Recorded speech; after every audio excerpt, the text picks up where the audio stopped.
ಶ್ರೀ ಗಣಪತಿ ಶಾರದಾ ಗುರುಭ್ಯೋ ನಮಃ. ಯತ್ರ ಯೋಗೇಶ್ವರ ಕೃಷ್ಣೋ ಯತ್ರ ಪಾರ್ಥೋ ಧನುರ್ಧರಃ ತತ್ರ ಶ್ರೀ ವಿಜಯ ಭೂತಿರ್ಧ್ರುವ ನೀತಿರ್ಮತಿರ್ಮಮ. ಶ್ರೋತೃಗಳಿಗೆ ಶ್ರೀ ಅಳಸಿಂಗರಾಚಾರ್ಯ ವಿರಚಿತ ಶ್ರೀ ವ್ಯಾಸ ಮಹರ್ಷಿ ಪ್ರಣೀತ ಶ್ರೀಮನ್ ಮಹಾಭಾರತದ ಭೀಷ್ಮ ಪರ್ವದಲ್ಲಿ ಯುದ್ಧದಲ್ಲಿ ವಿರಕ್ತಿಯಿಂದ ಭೀಷ್ಮನು ಬೇಗನೆ ತನ್ನನ್ನು ಕೊಲ್ಲುವ ಪ್ರಯತ್ನ ಮಾಡುವಂತೆ ಯುಧಿಷ್ಠಿರನಿಗೆ ಪ್ರೇರಿಸಿದುದು ಎಂಬ 115ನೆಯ ಅಧ್ಯಾಯಕ್ಕೆ ಸ್ವಾಗತ. ಆಗ ಧೃತರಾಷ್ಟ್ರನು ಸಂಜಯನನ್ನು ಕುರಿತು, ಓ ಸಂಜಯ, 10ನೆಯ ದಿನದಲ್ಲಿ ಭೀಷ್ಮನು ಪಾಂಡವರೊಡನೆಯೂ ಸೃಂಜಯರೊಡನೆಯೂ ಮಾಡಿದ ಯುದ್ಧದ ರೀತಿ ಏನು? ನಮ್ಮ ಕಡೆಯವರು ಪಾಂಡವರನ್ನು ಹೇಗೆ ತಡೆದರು? ಯುದ್ಧದಲ್ಲಿ ಭೀಷ್ಮನು ತೋರಿಸಿದ ಸಾಹಸವನ್ನೆಲ್ಲ ನನಗೆ ಚೆನ್ನಾಗಿ ವಿವರಿಸಬೇಕು ಎಂದನು. ಅದಕ್ಕೆ ಆ ಸಂಜಯನು, ರಾಜೇಂದ್ರ, ಆ ದಿನದಲ್ಲಿ ಕೌರವ ಪಾಂಡವರಿಗೆ ನಡೆದ ಯುದ್ಧದ ರೀತಿಯನ್ನು ನಿನಗೆ ಮೊದಲು ತಿಳಿಸುವೆನು, ಕೇಳು. ಒಂದೊಂದು ದಿನವೂ ಅರ್ಜುನನ ಮಹಾಸ್ತ್ರದಿಂದ ನಿನ್ನ ಕಡೆಯವರು ಅದೆಷ್ಟೋ ಮಂದಿ ಮಹಾರಥರು ಪರಲೋಕಕ್ಕೆ ಸಾಗಿಸಲ್ಪಡುತ್ತಿದ್ದರು. ಭೀಷ್ಮನು ಕೂಡ ತನ್ನ ಪ್ರತಿಜ್ಞೆಯಂತೆ ಪ್ರತಿದಿನವೂ ಪಾಂಡವರ ಕಡೆಯಲ್ಲಿ ಅನೇಕ ವೀರರನ್ನು ಕೊಲ್ಲುತ್ತಿದ್ದನು. ಕೌರವ ಸೈನ್ಯದೊಡಗೂಡಿ ಭೀಷ್ಮನು ಪಾಂಚಾಲ ಸೈನ್ಯಗಳೊಡಗೂಡಿ ಅರ್ಜುನನು ಅನ್ಯೋನ್ಯವಾಗಿ ಯುದ್ಧಕ್ಕೆ ನಿಂತಿರುವುದನ್ನು ಕಂಡು ಜನರೆಲ್ಲರೂ ಪ್ರಾಣ ಸಂಶಯದಿಂದ ತತ್ತಳಿಸುತ್ತಿದ್ದರು. ಆ 10ನೆಯ ದಿನದಲ್ಲಿ ಭೀಷ್ಮಾರ್ಜುನರ ಯುದ್ಧವು ಅತಿ ಭಯಂಕರವಾಯಿತು. ನಿಮಿಷ ನಿಮಿಷಕ್ಕೂ ಅನೇಕ ಸೈನ್ಯಗಳು ಸಾಯುತ್ತಿದ್ದವು. ಆ ದಿನದಲ್ಲಿ ಭೀಷ್ಮನು ಲಕ್ಷೋಪಲಕ್ಷ ಸಂಖ್ಯೆಯಿಂದ ಪಾಂಡವರ ಕಡೆಯವರನ್ನು ಕೊಲ್ಲುತ್ತಿದ್ದನು. ಈಗಿನ ಆಗಿನ ಯುದ್ಧದಲ್ಲಿ ಸತ್ತವರ ನಾಮಗೋತ್ರಗಳನ್ನು ಹೀಗೆಂದು ತಿಳಿಯುವುದಕ್ಕೆ ಸಾಧ್ಯವಿಲ್ಲದಂತಾಯಿತು. ಯುದ್ಧದಲ್ಲಿ ಎಂದೂ ಹಿಂತಿರುಗದ ಶೂರರೆಲ್ಲರೂ ಭೀಷ್ಮನಿಂದ ಹತರಾದರು. 10 ದಿನಗಳವರೆಗೆ ಇದೇ ವಿಧವಾಗಿ ಪಾಂಡವ ಸೈನ್ಯವು ತನ್ನಿಂದ ಸಾಯುತ್ತಿರುವುದನ್ನು ನೋಡಿ ಭೀಷ್ಮನಿಗೆ ಬಹಳ ಸಂಕಟವಾಯಿತು. ತನ್ನ ಜೀವಿತದಲ್ಲಿಯೇ ಅವನಿಗೆ ಜಿಹಾಸೆಯು ಹುಟ್ಟಿತು. ಇನ್ನು ಮೇಲೆ ಯುದ್ಧದಲ್ಲಿ ತನಗೆ ಇದಿರಾದವರು ಯಾರನ್ನು ಕೊಲ್ಲಬಾರದೆಂದು ಅವನ ಮನಸ್ಸಿಗೆ ತೋರಿತು.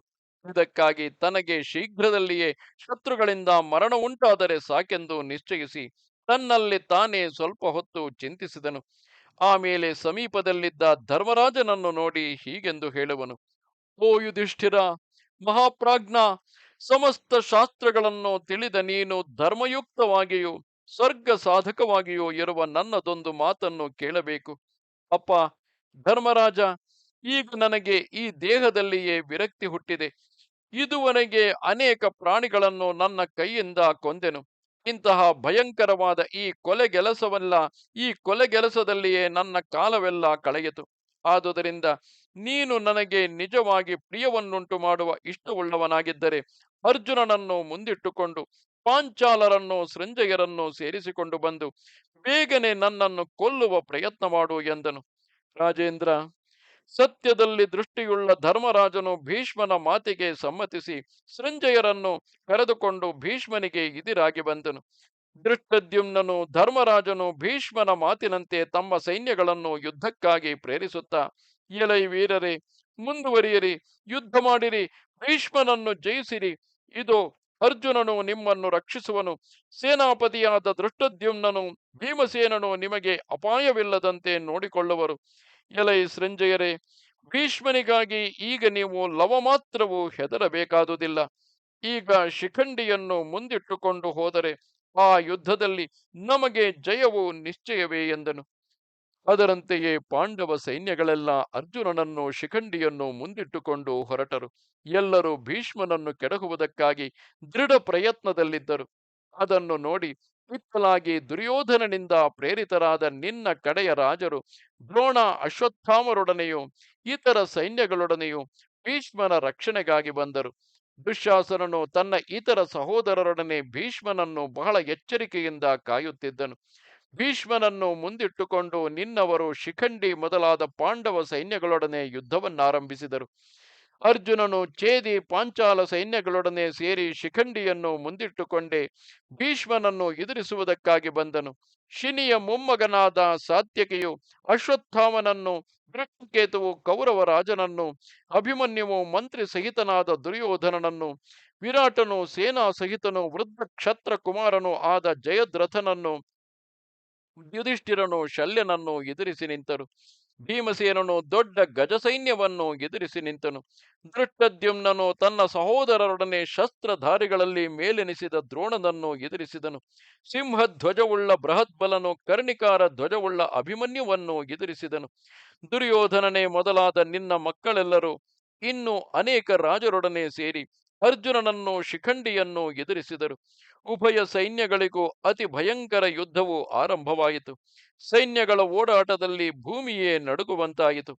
ಭೀಷ್ಮನಿಗಾಗಿ ಉಭಯ ಸೈನ್ಯಗಳು ಒಂದನ್ನೊಂದು ಕೊಲ್ಲತೊಡಗಿದವು.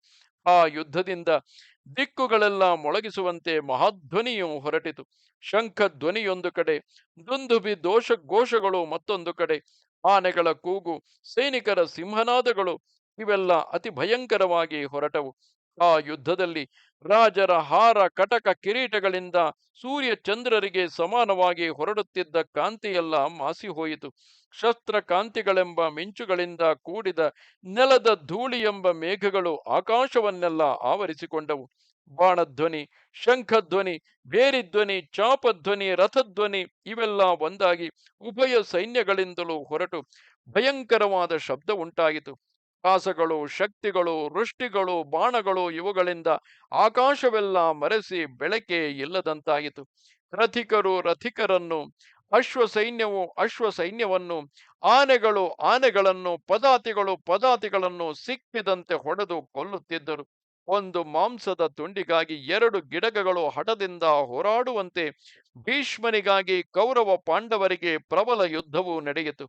ಶತ್ರುವಧವನ್ನು, ತಮ್ಮ ಜಯವನ್ನು ಕೋರಿ ಅವರು ಭಯಂಕರ ಯುದ್ಧವನ್ನು ನಡೆಸುತ್ತಿದ್ದರು. ಇದು 115ನೆಯ ಅಧ್ಯಾಯವು. ನಮಸ್ತೆ ಶಾರದೆ ದೇವಿ, ಕಾಶ್ಮೀರ ಪುರವಾಸಿನಿ, ತ್ವಾಮಹಂ ಪ್ರಾರ್ಥೆಯೇ ನಿತ್ಯಂ, ವಿದ್ಯಾದಾನಂಚ ದೇಹಿಮೆ. ನಮಸ್ಕಾರ.